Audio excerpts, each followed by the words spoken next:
men who jump and die, men who mean just what they say, the brave men of the Green Beret, silver wings upon their chests. These are men, America's best. 100 men we'll test today, but only 3 with the Green Beret. Trained to live. Welcome, ladies and gentlemen, to the Ted Maravelias America First Hour. As usual, I would advise you to get those tape recorders, the video recorders on, and tape the show. We're going to have someone from the John Birch Society, Mr. Hal Shurtleff. What is that organization and what is it not? I very much encourage you to stay for that portion of the show. Also later in the show we'll have Jim Morose with another continuing expose on outcome-based education. I think that's something that's very important, and I hope you stay tuned. My monologue will be short this time so we have more time to spend with this great American guest. So what I'm going to do is just create for you a few sort of disjointed quotes from what I've been picking up in front of with the several publications that I get, and just to give you a little review of the news as I see it. You'll notice here I have 3 bumper stickers about the UN, I can't do it, I'm not like Rush Limbaugh. But anyways, you got 3 good patriotic bumper stickers. You'll learn more in these bumper stickers than you would in a high school degree, or even in a college degree for that matter. Ladies and gentlemen, let me first start off the show by recounting what has happened to Randy Weaver. He's the person who the federal government, namely the BATF and the federal marshals, went after because he sold a federal undercover agent a gun that was like 2.5 micrometers too short. This is what happened, and I quote Andrew Arnold. The federal hitmen who murdered Vicki Weaver as she held her 10-month-old baby in her arms in northern Idaho last year may face criminal charges. During an 11-day siege, 13-year-old Sammy Weaver, his dog, and Deputy Marshal William Deegan were also killed. Husband and father Randy Weaver and family friend Kevin Harris were cleared of murder charges in the death of Deegan. The jury believed they acted in self-defense. Well, when you have federal government officials going in and shooting your wife, you know, I would think that they would have the right to defend themselves, especially in the fact that they did nothing wrong. And that's why they got acquitted, and that's why the jury system is so important. Same thing's happening in Waco, Texas. Ladies and gentlemen, we have an excellent video that we're going to hopefully try to show, whether it be within the format of this show, the Ted Maravelias America First show, or the John Birch Society presents in Danvers, or elsewhere. We're going to try to get this video out. It's called Linda Thompson. She's the author of it, and she was able to somehow put together a piece that actually shows the federal government of the United States, the BATF, Bureau of Alcohol, Tobacco, and Firearms, actually using flamethrowers to kill 90 Christian men, women, and children. I said Christian. You'll find out in this videotape that David Koresh never claimed to be God, and it was an absolute lie. You see, this is all spin. This is all a bunch of propaganda. And, you know, Waco, Texas might be very far away, but, you know, I was listening on the radio today. They busted down some guy's door because he had assault weapons. Now, the fact of the matter is, these people are goon squads. They want to take away your guns, not because, you know, they have a legitimate reason, not because these people are crazy, but because they want to take away the right to keep and bear arms. And 3 individuals in history also were very much anti-gun ownership, and they're on my bumper sticker here. One was Joseph Stalin. He killed 50 to 100 million. Second person was Adolf Hitler. He killed, what, 6 to 12 million. And the third was Fidel Castro. I think there's another person on there too as well. All of your totalitarian governments have advocated the eradication of gun ownership in America, and with the Brady Bill passing, and with the crime bill, which for the first time outright bans whole classes of weapons, we are in a very close position to be in an actual, not a de facto, but an actual dictatorship where we have the BATF running around serving as the American form of a Gestapo over in Nazi Germany. They're just going in here without warrants, without probable cause, And the way they justify it is they either call the people who they attack, like Randy Weaver, neo-Nazis, white supremacists, drug addicts. They'll just child abuse. Attorney General Janet Reno said that the reason why they had to go in finally to Waco and raid the compound is because there was child abuse going on. Of course, that was actually refuted beforehand, number one.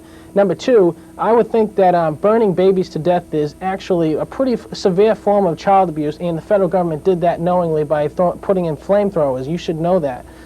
There should be a congressional investigation, and yet they're covering up this whole thing. I don't think the jury, the whole proceedings, I don't think they're televised. I don't think anyone can get in, and they're doing the same thing with Randy Weaver. They're really just covering it up.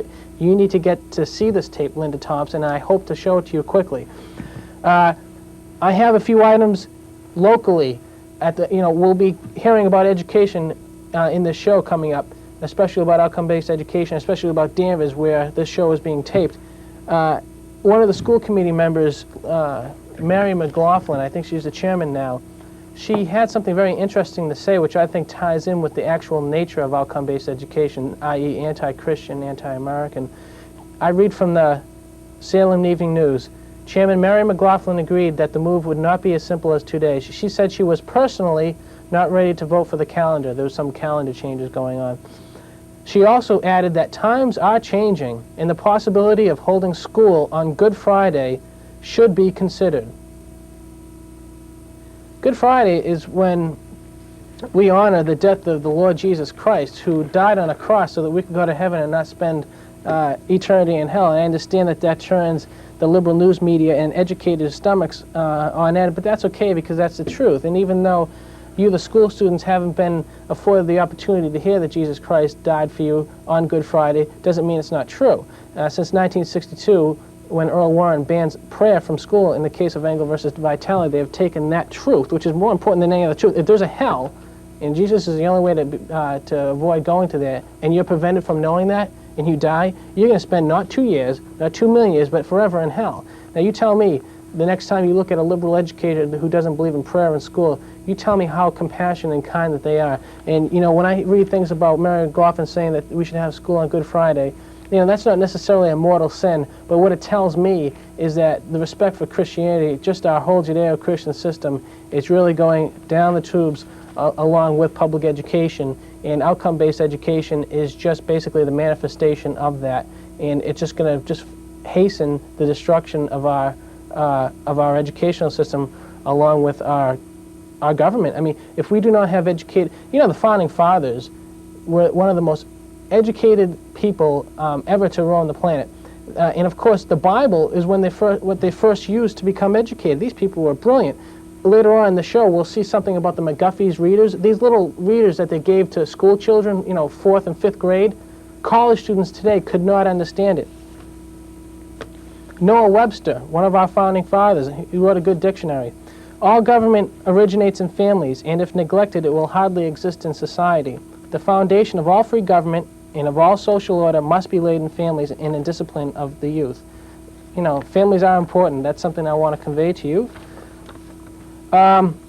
Something about what we're going to be discussing about later on in the show, it's just a quote. Listen to it. This guy's a good man. His name is McAlvany. I quote, "Today the socialists and globalists who are pushing America toward a socialist police state, not unlike Nazi Germany or fascist Italy, and toward the New World Order, know that before they can impose a Nazi or communist-like dictatorship on America, they must first disarm the American people. The communists disarmed the people before coming to total power in Russia, Red China, and Cuba. The fascists disarmed the people before coming to power in Italy, and the Nazis disarmed the people before coming to total power in Germany." And that actually is true, especially in Germany. In 1938, Hitler passed the Weapons Confiscation Act, and that basically paved the way for the Holocaust and all the other atrocities that happened over in Germany. That's because of gun control.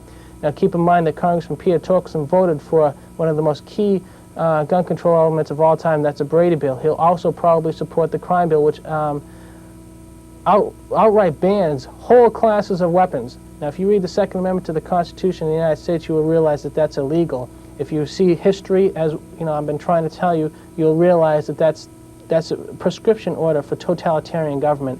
And I think we need a change. We don't need a Republican version of Bill Clinton. Don't forget, Congressional Quarterly and the Boston Globe stated that Peter Torkelson votes with Bill Clinton 44% of the times, but it's more like 99% on all the major issues. He actually voted for gay marriages in the District of Columbia with your tax dollars.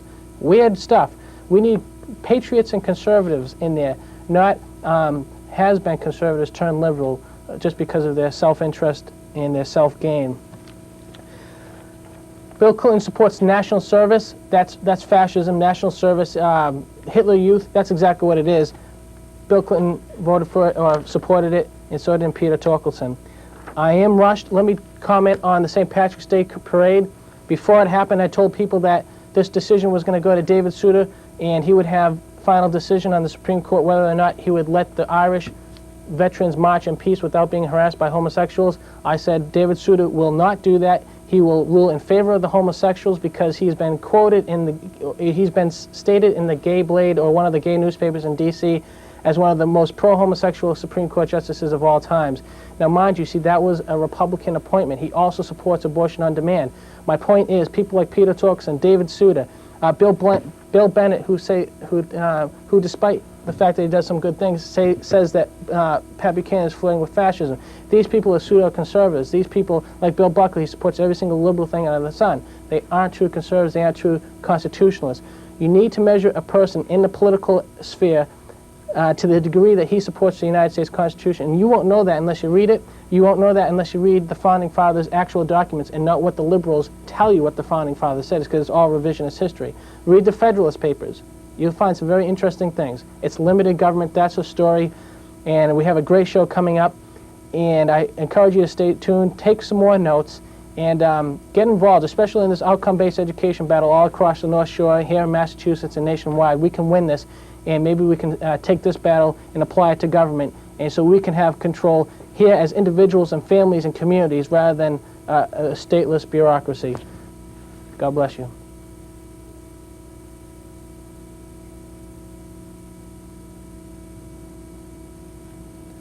Hi, I'm Jim Morose with today's commentary. When was the last time the Danvers school system instituted a new program and then had to go to a seminar or a workshop to learn how to deal with opposition groups? Basically, if the opposition doesn't have any ammunition or background, it just falls to the wayside and the program goes on because the program is good. But Superintendent Santasanio had gone to a workshop back in November of 1993. I have all the information, and I'm going to put it in the library so people can view it. But what I want to talk to today is about some of the recent events that stem from the last school committee meeting, which was held February 14th, 1994 in Danvers here. At the end of the meeting, there's an agenda item entitled Items of Interest for the School Committee, the Superintendent, and the Community. At that meeting, under that agenda item, school committee member Steve Williamson read a letter which basically refuted and attacked some Danvers resident who had sent information to some of the parents of Danvers school children, just sending information regarding OBE. Subsequently, after that school committee meeting, there was, I counted at least 10 to 12 different news articles and letters to the editor regarding that letter and the program of OBE. Subsequently, I went to the school committee meeting held just last week, March 14th, 1994. At the same agenda item, items of interest to the community, superintendent, and the school committee, I attempted to approach the mic and discuss some of the issues that were in the paper. However, my right to free speech at the public meeting was denied, and the meeting was adjourned without me being allowed to speak. I don't know how that ties into some of the information that Dr. Santasanio had learned at the opposition group seminar, but there seems to be a trend. If you speak out against OBE, you'll either be lambasted in the paper, or basically you will not be allowed to speak at these school committee meetings. But at any rate, I did bring a chart here with me today because the topic seems to be OBE. What is OBE? I'd just like to just flick to the chart. OBE, as designed in Danvers, I know it's very tough to see, but there are 4 exit outcomes. And underneath each of these 4 exit outcomes, there are subgroups. There are actually 23 subgroups under the 4 initial headings, and each subgroup has its own individual line items, which are the actual outcomes of OBE. There are 83. As you can see, it gets to be extremely busy. You probably can't read it, but I'll try to get this out so people can see it. And if you look at it, we have regular subjects are kind of dwarfed by, I could say this is nothing more than a major bureaucracy and a very cumbersome task to assign 83 line items to each subject. And of course then these may be different for different grade levels, so we may have to multiply this times 12 to get that for each grade level. But as you can see, I was on the original OBE committee, and each one of these line items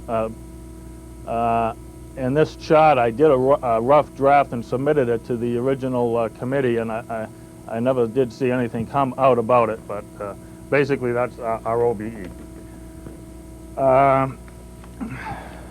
Finally, I would just like to talk about one of the documents, another document that we have, which is called, it's put up by the Danvers School System, the 21st Century Project, a stand for the future of our schools, the final report. This was put up by the Danvers Public School Systems in October of 1989. And basically, on page 7 under General Environmental Trends, trend number 2, changing family patterns. I'll just briefly read the last 4 sentences. This trend has enormous impact on the educational system, as in A, increasing the demand for daycare services or extended day programs. B, responsibility for more and more family functions, i.e. education, moral development, career development, etc. Being shifted to the schools, increasing social, psychological, and learning problems appearing in the school setting. So that's what's in our Danvers Schools imperative, strategic imperatives for the future. And what happened across the country, I've read this before, but now that I found this in our Danvers goals, I just want to read you what happened out in Kansas. This was reported in the Utah Journal on 5/7/93 that there is presently a legislative resolution before the Kansas State Legislature which reads, whereas public schools have become the primary institution for the rearing of children and the transmission of values, and whereas families, churches, and other social institutions are no longer able to successfully fulfill those responsibilities, therefore public schools would be the principal caregiving institutions in this state and shall henceforth exercise final decision-making authority on all matters. Ladies and gentlemen, that's what happens. We open the door with bureaucracies. Can you switch to that chart one more time? You can see this is a bureaucracy. It really takes away and crushes the academics of what we really send our children to school for. And we are basically getting inundated. We are suffering from data overload. There are bills, I can't even find it. It's about a 40, 50-page bill, which pretty much it's the public law for community service programs. This will be, this is what your children will have to comply with in the next few years. Once, I don't know if it's passed or if it's going to be passed, but it's another bureaucracy from state government to federal government, and we're losing local control. OBE, as Dr. Santasanio had stated at the last school committee meeting, is basically a statewide mandate with the Massachusetts Ed Reform Bill, and with the Goals 2000 the federal bill, that is federal OBE. There apparently seems to be no escape. If you have any questions, please call me. God bless you, and good night. Welcome back, ladies and gentlemen, to the Ted Maravelias America First Hour. Joining me tonight is my guest, Hal Shurtleff, New England coordinator of the John Birch Society. Hal, thank you for coming on. Thanks for having me on, Ted. Now, the John Birch Society, I heard about this about, I don't know, 4 years ago while I was at college. And I knew it was a conservative group, but I kind of heard some, I don't know, sort of controversial things about them, and I sort of let it drift until I read a book called None Dare Call It Conspiracy.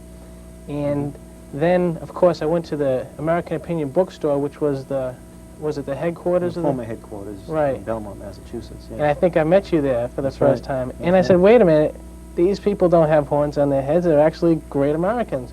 So tell me, what is it with this this controversy, but in juxtapose it to the actual mission and the actual function of the John Birch Society? Well, the society was founded in 1958 by the late Robert Welch of Belmont. Within the first 2 years of the society, we had some success stories, and that's what led this terrible smear campaign. It's okay in some people's eyes to be conservative-minded as long as you just keep your thoughts to yourself. But when you mobilize and activate people, then you pose a threat to their agenda, to the status quo, what have you. And they don't debate the issue. They just ridicule the individual or smear that person or that organization. And in the early 60s, some horrible things were coming out about us. It emanated from the Communist Daily Worker, or the Daily World out of California. Now, the average American reading that publication does not read that publication, but if he or she did, he'd say, well, obviously it's coming from this source, it's full of lies. And it said that we were fascist and racist and anti-Semitic, and a good step away from a Hitlerite goon squad, and such nonsense.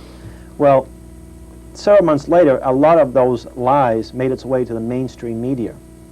And the horrible campaign was waged against us for about 3 or 4 years, up until maybe 65. And what happened was most Americans, being open-minded and patriotic types, they said, well, let's look into this horrible organization.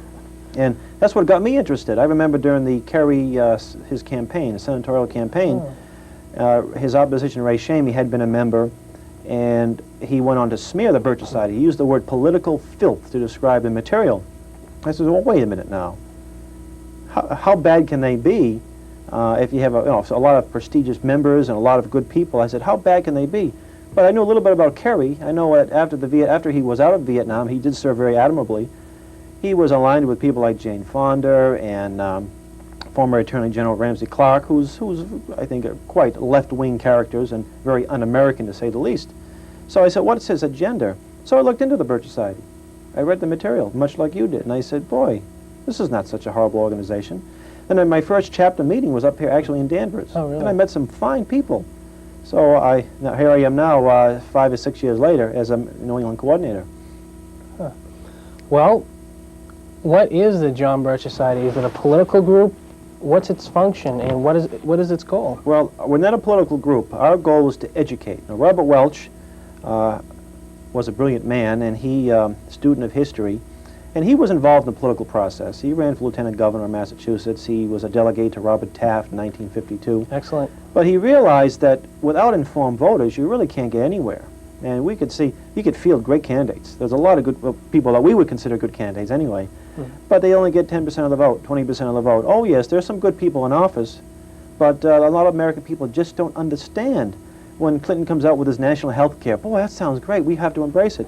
If the people understood the dangers of such a plan, they would reject it and reject anyone proposing it. So the goal was to educate voters, create informed electorate, and get people to take their citizenship seriously. And because a lot of American people did, and a lot of programs we were able to roll back or to help defeat, this is why the smear campaign. John Birch Society was named after Captain John Morrison Birch, a former Baptist missionary turned soldier. In fact, he was the one who rescued Colonel Doolittle after that famous bombing mission. In fact, it was a movie, 30 Seconds Over Tokyo. They had to bail out over China because the planes couldn't go back to the carriers, and John Birch helped lead these people to safety.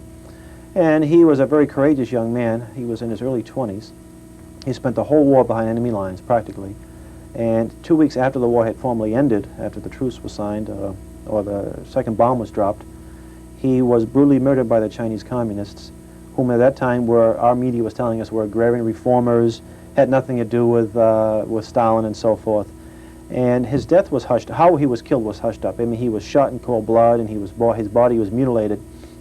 But the word did get out, and Robert Welch was doing some research back in '54, I think it was, on in the Senate library. Senator Nolan had allowed him to look into these, and he came across the name. And he was so impressed by this courageous young American that when he founded the organization, he decided to name it after John Birch, with the permission of his parents. In fact, his father just passed away at the age of 99.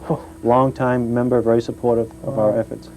Well, you know, I personally am familiar with other, what I consider great American heroes in the John Birch Society, and the first and foremost person that comes to mind is, I think, a former president of the John Birch Society and a U.S. congressman. Tell me more about this person. Larry McDonald, you're speaking of, Yeah. a congressman from Georgia. Larry McDonald was a 5-term congressman. In the 5 years, 5 terms, 10 years he was in office, his voting record on a constitutional basis was 100%. He was a leader. He was, after he was, his plane was shot down, he was... You mean Korean Airline 007? 007. Okay. The media said that he was most of the pundits in the media said, oh, he was ineffective congressman. He was a tip of redneck cracker, kind of just an insignificant boll weevil Democrat and so forth. The truth was he was probably the foremost leader in the Congress, and he was a Democrat in a very, his party, of course, is very liberal. He was always butting heads with the late Tip O'Neill. In fact, he was the only Democrat who voted against him when he took over as the Speaker of the House. Larry McDonald was able to save the taxpayers millions, if not billions of dollars by fighting some of these ridiculous bills. He helped preserve a lot of weapon systems that were vital to our defense. He founded an entity known as Western Goals. Western Goals was an international, in scope, private organization, intelligence gathering. It was not a John Birch Society adjunct, although some of our members and friends were also supporting it. And he was shedding the light on our internal intelligence, internal security, and what went wrong, and made a number of videotapes, some of which we've aired here in Danvers over the last several years. Well, after he aired one of his programs, I think it was called No Place to Hide, on national TV in the Southeast, he got aboard this plane, KAL 007. He was going over to Korea, South Korea, to deliver a speech, and he was very beloved by people from all over the world, from Israel to South Africa to Rhodesia. Oh, wait a minute. South Korea. I don't think he was loved by Pravda. They didn't have too many good words to say. Well, right. He said freedom-loving people around the world. Right. And some of his friends advised him not to go. We didn't know what was going to happen. Yeah.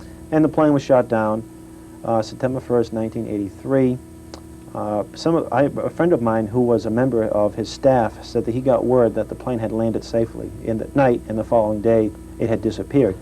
A lot of mystery surrounding it. I don't think we'll ever get a clear answer until we have enough courageous congressmen. We don't have enough for an honest investigation. You mean a congressman of the United States of America, a person who is the head of a conservative anti-communist organization, is shot down, perhaps kidnapped, as the State Department had first stated that the plane had landed on Sakhalin Island, can just go off scot-free without a congressional investigation? What happens if this were to happen to Ted Kennedy? What would happen?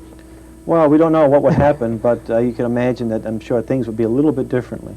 But I don't think the Soviets or the Russians would shoot down Ted Kennedy's plane. I guess he's too helpful to them, I think. Those who believe that that is a coincidence that the chairman of the John Birch Society and a United States congressman who happened to be the most conservative one in Congress is assassinated by the Soviet Union, if you think that that's a coincidence, then you're really not going to, I think, understand that there is a hidden hand in our affairs governing us to the extent that they want a one-world government or socialism Precisely. Here in this country. But to that end, isn't it the task of the John Birch Society to educate people about the issues, about the dangers of socialism? And when you talk about this in some circles, they look at you like you have two heads. Now, we were talking about this concept of a new world order for many, many years, not just within the last few years when it's been more widely known. And we've been talking about some very powerful organizations that have a lot of political influence that have been setting the agenda. We can look back and see Republicans and Democrats, regardless of who's in office, it's usually the same policy. Maybe not as much with one party versus the other, but the foreign policy is very similar. For example, foreign aid. When it comes to foreign aid to Eastern Europe, to the World Bank, it's almost there's very little opposition in Congress, whether you're a Republican or a Democrat. Well, just to interrupt you, Hal, our Congressman Peter Torkelson voted for aid to Soviet Russia, as well as extending most favored nation status to the butchers of Beijing. Sure. And what's the difference between the two parties if you can't stand on principle? Exactly. That's one thing that I like about your organization, is they stand on principle. Well, let me interject something, Ted. Every 4 years, the major parties have a convention where they draw up a platform. One of our members many years ago said, political parties are a lot like wedding gowns. Worn only once and usually fly in false colors. Our political platforms are a lot like wedding gowns, worn only once and usually fly in false colors. Our platform was drawn up when the Society was founded.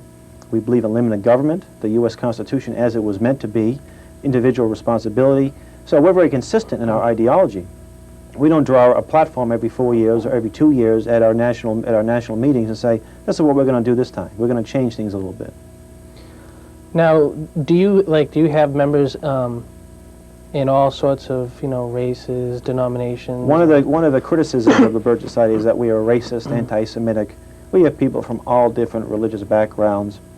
And Robert Welch, when he founded the Birch Society, was advised that the very fact that the differences in your country, the religious differences, will eventually destroy any of your efforts.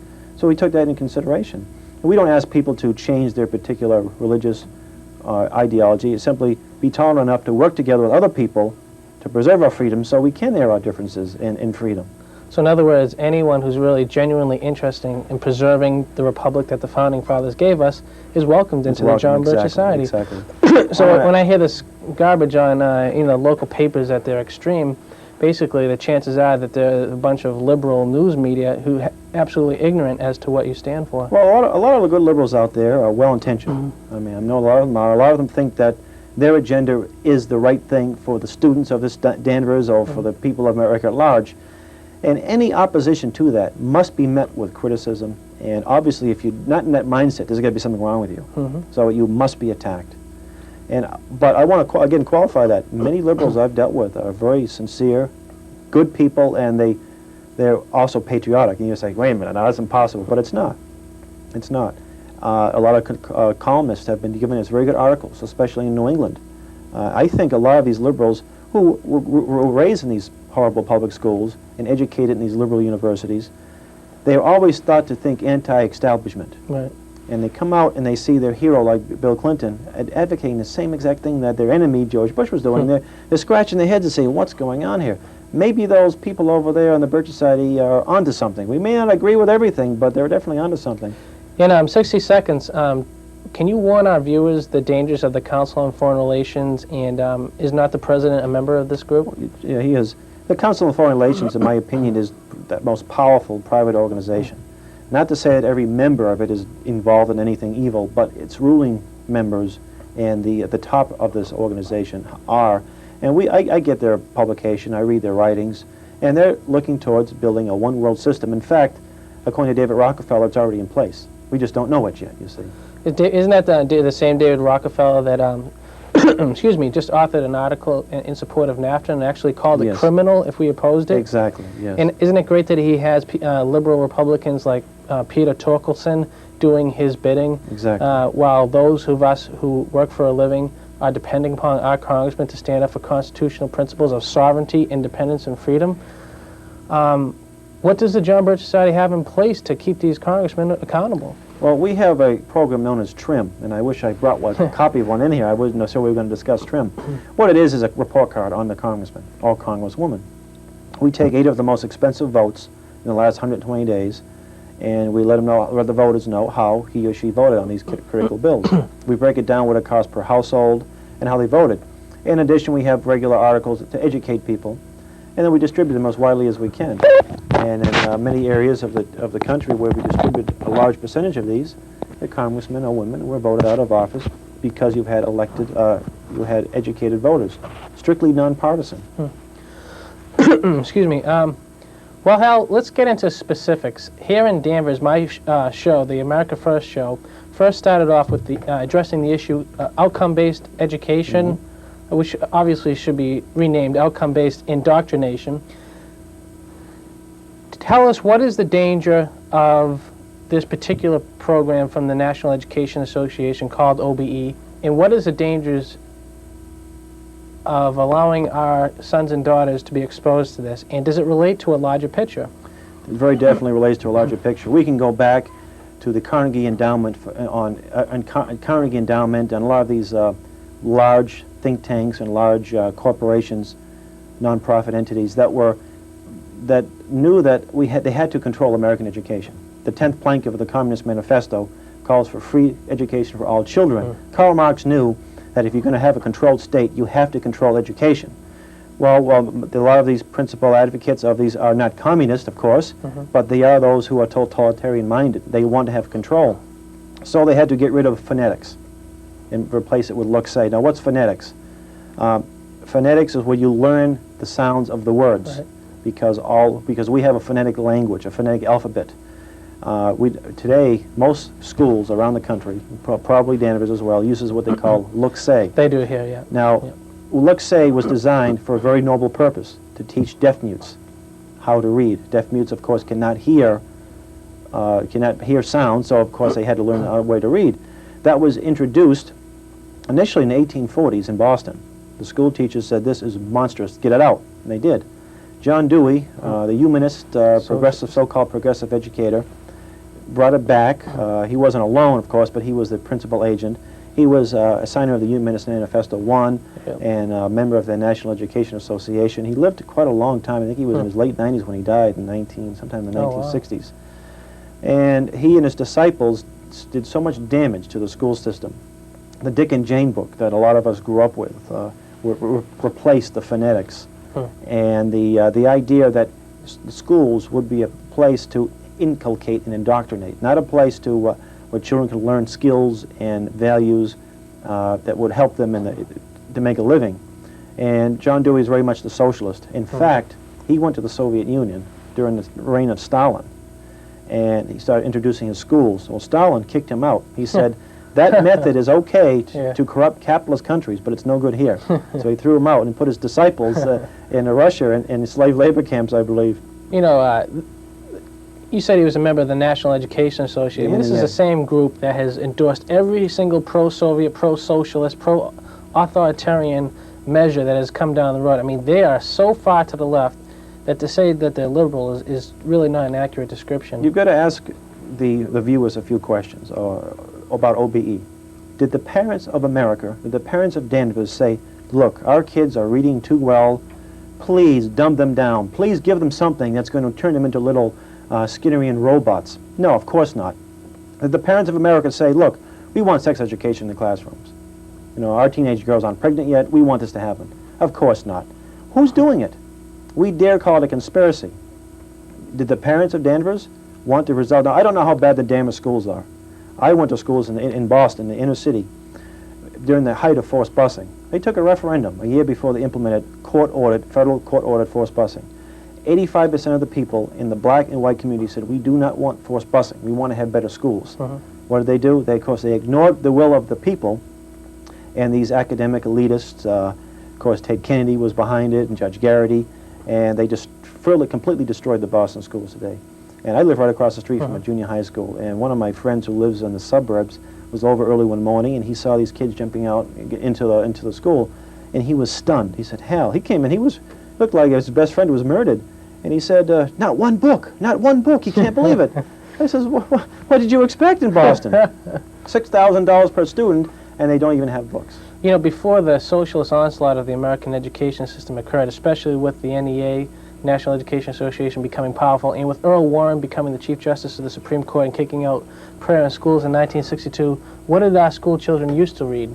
You know, Thomas Jefferson prescribed Bibles for his students in D.C. And what is this stuff that you brought? Well, let me tell you, the author of the First Amendment, Fisher Ames, said the Bible should be the main textbook. Believe it or not, Alan Dershowitz did not write the First Amendment. It was written by Fisher Ames. Well, he was the principal architect behind it. And of course, under the banner of separation of church and state, that all reference to a God must be removed. Hal, I was reading my Constitution the other day, and I can't find the word separation of You church won't find it in there. You will not find it in there because it's not in there, you see. It's part of the newspeak. Actually, it is part of the Constitution, the Soviet Constitution. That's right, the Soviet Constitution, exactly. At the time of the founding of the Constitution, Massachusetts had a state church. I know that. And we're against state churches. Yeah. But the idea was that the federal government would not establish a religion for like the Episcopalian Right. Church or the Baptist Church or the Catholic Church. Right. It didn't mean that people of religious views and backgrounds could not be part of the political process. Absolutely not. What this here is McGuffey's Readers. And this would challenge the average college student today, probably the graduate student. It was used in junior high schools and elementary schools today. It stressed phonetics. It stressed values. There was a little biblical stories in there, moral stories in there. I read these to my daughter, and she reads them, of course. And each paragraph, there's another word, another difficult word that they have to sound out. They have to know the definition. And there's a list of questions in the back. They didn't worry about how you felt, exit outcomes. What did you think? How do you feel? Are your feelings hurt by something? They really taught you things. Hal, do you know what grade this was supposed to be, like for the fourth reader? That was probably the 6th or 7th grade. I mean, this stuff, I can guarantee you, the person in Danvers High School under this new outcome-based education program, or wherever you see this video, after a couple of years of OBE, would not be able to read a paragraph here and understand it. They probably wouldn't be able to find the bookcase where the thing is located, never mind read a paragraph. In those smart students that would have a chance of trying to understand this, one, this will be withheld from them in stuff like this. Of course, that's been going on for a couple, 30 years. But two, they'll be deliberately held back because of this dumbing down of OBE. In other words, the whole class can't go forward until everyone has achieved like a grade 75% or something like that. I really think that that's even more, just as insidious as taking, God out of the schools. What is the solution here? Well, let me show you another example. This was a Hilliard's Fifth Reader. This was 1863. And in the preface, it mentions the objects of education. It said that inculcate sound morals and patriotic sentiment. Now, of course, I'm sure those of your school committee in Danvers, some of them would say, this must have been written by a John Bircher. And there's such challenging things in here. Poetry, can you get poetry? I mean, I remember my poetry in the 7th grade. It was garbage. It was garbled language. And there's some beautiful essays in here. You wouldn't get this in most public schools today. Neither will you get the great stories of Horatio Alger. That's it. And all of the old stories about our founding fathers. Today, our students are taught that the Pilgrims gave Thanksgiving to the Indians, not to God. Well, if you read the Mayflower Compact, it mentioned that they were over here to propagate the gospel. Now, that compact, in some recent textbooks, all references to God have been taken out. Yeah, so when they talk about conservatives wanting to ban books or Little Red Riding Hood, it's really a lie. It's like 99.9% of the liberals doing it to the conservatives. And you can take a look at 1962 when they started really doing this with the outlawing of God in school.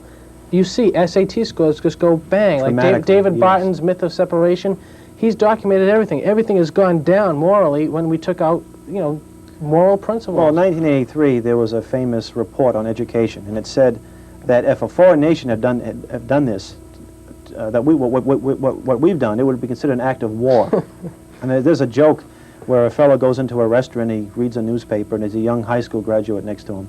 And it's a little story about where we ranked 19th in math scores. U.S. students ranked 19th in math scores. And he's lamenting to this young fellow. He says, isn't this terrible? We spend all this money in education in this country, more than any other nation in the world, but here we are 19th in math scores. They said, this is terrible.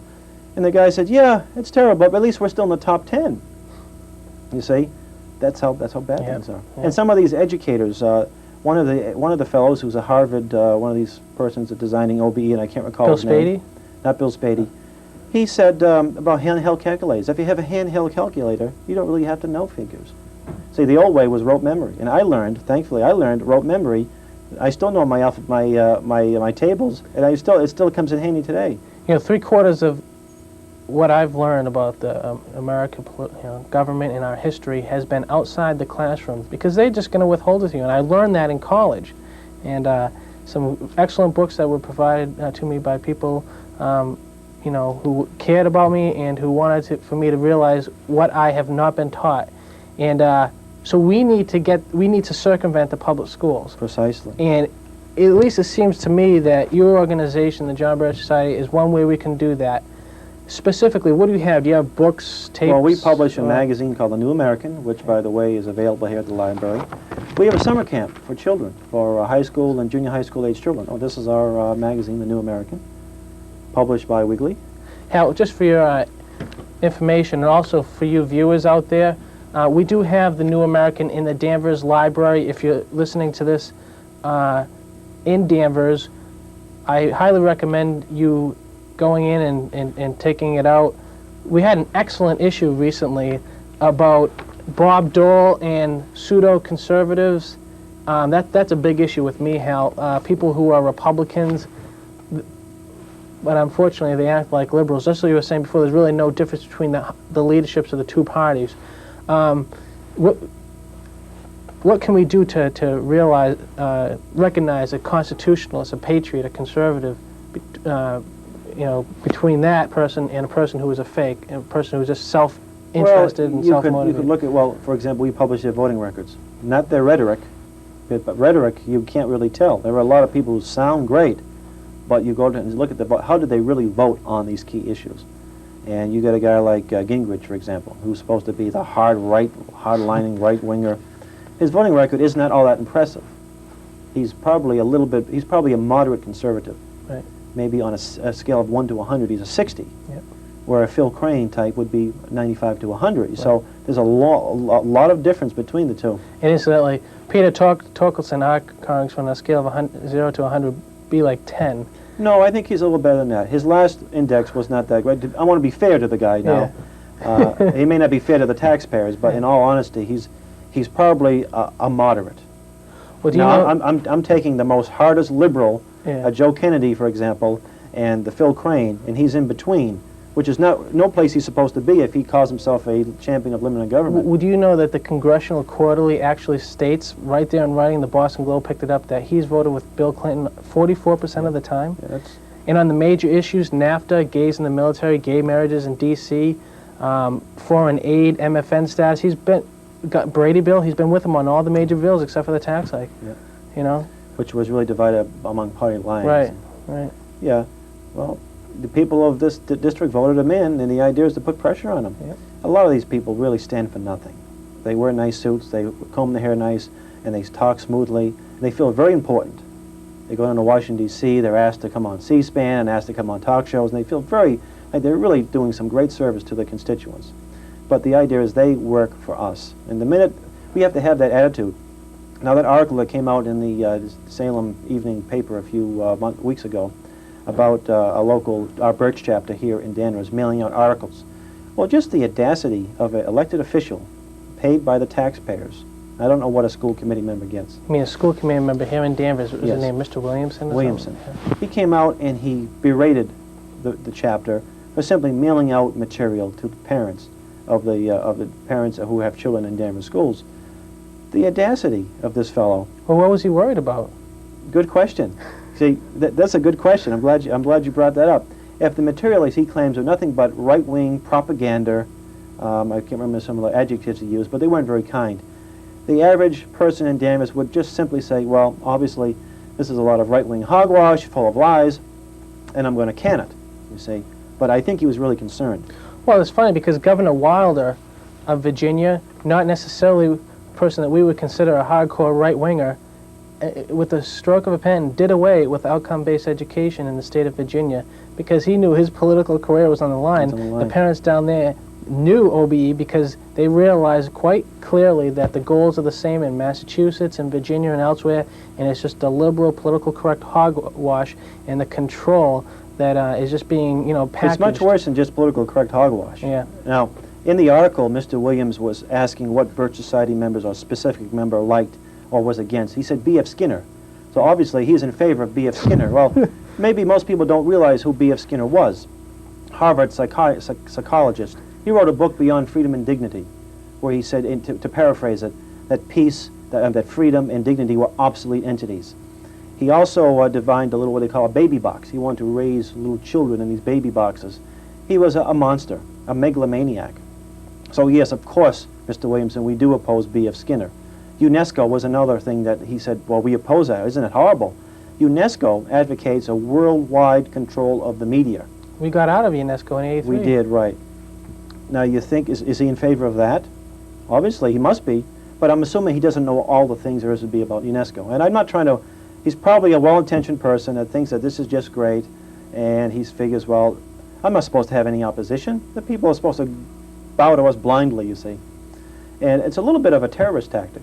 You know how the liberals talk about eco-terrorist and or political terrorists, and always, you know, knocking conservatives for their opposition to their goals. What if a citizen in Danvers has a right to object? You know, there's not a problem with that as long as it was done tastefully. Nobody was advocating any violence. We simply mailed out this reprint on outcome-based education, well documented, well researched. The man who wrote this article has been following the education for over 10 years. He's an expert in his field. He was taking their own writings, very well researched. He wasn't making things up, or his free right-wing imagination. Very well documented, well researched, and he dismissed it. Now the man, Williamson, did not come out and refute any given statement. He just had a blanket refutation of the whole thing without saying, well, B.F. Skinner really didn't say this, or Bill Spady didn't say this or that. Here's one of the persons, the principal architects, is Shirley McCune. In this article, she says, what we're into is a total restructuring of society. Yes, that's what we're against. You better believe we're against it. In other words, they want to remove the parent as the authority figure and make us into the state. Well, Ted, traditionally speaking, the parents are the primary teachers in the Judeo-Christian concept. You look at the book of, I think it's Proverbs. The parents are the primary teachers. Train up a child in the way he should go, and he'll never depart. Yeah. The educators, we pay them. Obviously, not every parent in the world in this country can afford to stay at home or teach their children. So the idea is we will hire people to do that for us. And over the years, the concept that the children belong to the parents, and the teachers are simply those who teach them math or science or whatever subjects. Today, the concept the state controls the children. That's very dangerous thinking. And it took a while. It took many decades of this evolution of thought, if you will, to change. And up in Maine, for example, Shirley Adamson, she took her kids out of these public schools. They offended her morals and her religious beliefs. Her kids were scoring 2 or 3 years higher in the SAT scores than, I think they were 7th and 8th graders. They were excelling. That wasn't good enough. The state put her in jail, and they said, we have to make an example out of her. And yet, isn't that the same thing what they're trying to do now with H.R. 6, which is National Outcome-Based Education, which I'm sure Peter talks and supports? They actually defeated an amendment that would protect homeschoolers and private schoolers from this amendment. In other words, they wanted the federal government to basically wipe out private education. I mean, this is like an onslaught. That amendment was pulled out, yes, thanks to the people around the country who made phone calls and sent letters. So that was a good victory. It wasn't a big victory, but it was a victory nevertheless. Should we have some type of forum? I mean, Hal, would you be willing to come here and to debate some of these issues with the school committee? I would love to. Mr. Williams said, challenge us. He said, would love to have a debate. I called him on the phone, left a message on his machine, never called me back. I had a letter in the newspaper, never called me back, so maybe he doesn't want to debate it. Maybe he's a little reluctant to really face the out, because we know we have the facts. Right. You see. Well, Hal, we only have about a minute or two left. This may not seem a related topic as to what we were just discussing, OBE, but I'm convinced, as I know you are, that this is part of a bigger scheme. Could you, in about a minute, tell us what is a scheme? Is there a direction to all of these left-wing assaults on America? Well, in this OBE, you hear a lot about global education, world citizenship, and that is the bottom line. Their goal is to complete eradication of the national sovereignty and the emergence of our nation into a one-world system. It's been coming about slowly for many, many years now, and it sounds fantastic to the persons who haven't been exposed to this. So I say to those people who think this is nuts, this is right-wing nonsense, get a hold of us. Give me a call. You can call my Boston office, 617-361-5066. I hope maybe you can put this on the end of the tape, 361-5066, Boston 617 area code. And I'll get you information on any topic that I've addressed here today. And I'll have an open mind. And if it's such horrible propaganda, you'll know it right off the bat. You'll look at it and say, I'm going to dismiss it. But if there's something to it, we encourage your participation. We need more people getting involved. And the solution would be to first understand the problem in education and other issues, And I think that once the parents do, they'll start pulling some of their kids out of these schools. And the challenge is, if there's real freedom in this country and in Danvers, let the parents who want OBE have their schools, and let the parents who don't want OBE have theirs. Right. We'll see which one does a better job, and I challenge them to do that. And I'll guarantee it that the schools that have traditional phonetics, that have respect for moral values, will surpass. You won't find rapes, there won't be murders, there won't be drugs in those schools, but those OBE schools, I guarantee there will be. Hal, will you just simply close with the motto of the John Birch Society? Our motto is less government, more responsibility, and with God's help, a better world. Well, Doesn't sound too radical, does it? not to me, and I think the truth speaks for itself, and I would encourage you viewers out there to write to me or to call Hal's phone number. Say, look, I want to find out more information, because you're not going to get it from the Danvers Herald, and you're not going to get it from the Danvers High School Library. I would like to thank you, Hal, very much for coming over. I thank you for your courage and for your educational endeavors, and we hope to maybe have you on again as a guest on our show, and maybe even in an educational forum on outcome-based education. And ladies and gentlemen, I would just like to say that I hope you have a nice night, and may God bless you. Thank you.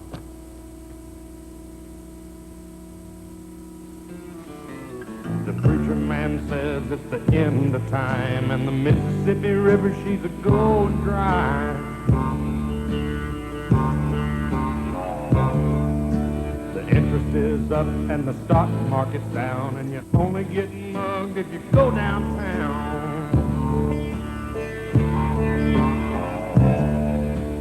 I live back in the woods, you see, a woman and the kids and the dogs and me.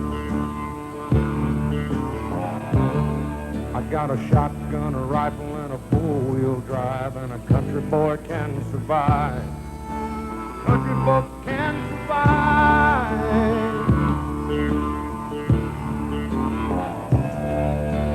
I can plow a field all day long. I can catch catfish from dusk till dawn.